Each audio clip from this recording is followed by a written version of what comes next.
Flint West reporting from the Commodity Frontier. Copper, the artery of the electric age. July 2025. Let me tell you something most people forget. It's not AI, it's not Bitcoin, and it's sure as hell not the metaverse that keeps the modern world alive. It's copper. Copper is the artery of the electric age, the silent servant beneath our feet, behind our walls, inside every EV, server rack, turbine, and transformer. It doesn't trend on Twitter. It doesn't go viral. But cut off the copper, and the whole grid bleeds out. And here's what they're not pricing in. We're running out of clean copper.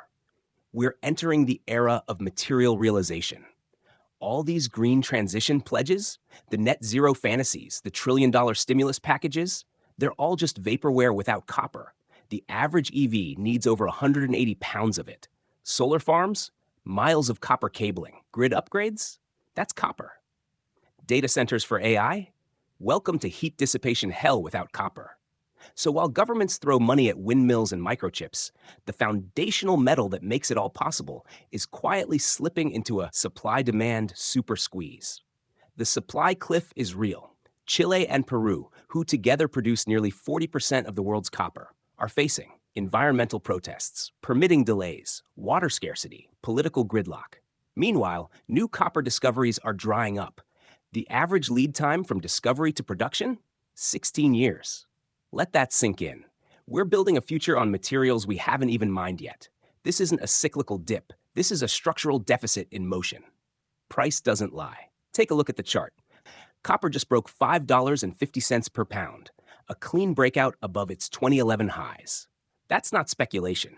That's the market screaming at policymakers, manufacturers, and allocators. You don't have enough of the red metal to power the green revolution. And here's the kicker. Copper isn't even in a speculative frenzy yet.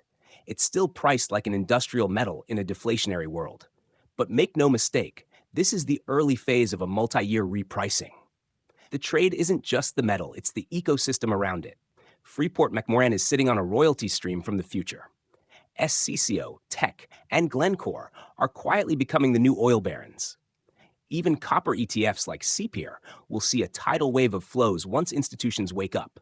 This is a position you don't swing trade, you accumulate it. Slow, patient, relentless.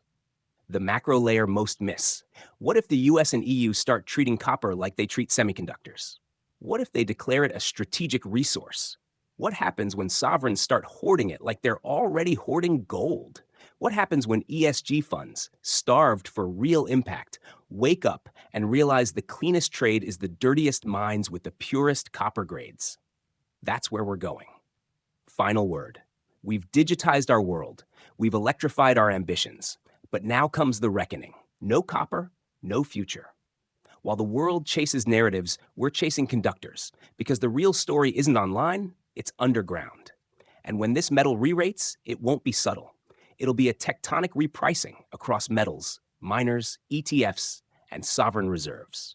Flint West, signing off. Reporting from 5,000 feet above sea level in the Andes foothills, where the next phase of civilization is still buried in rock.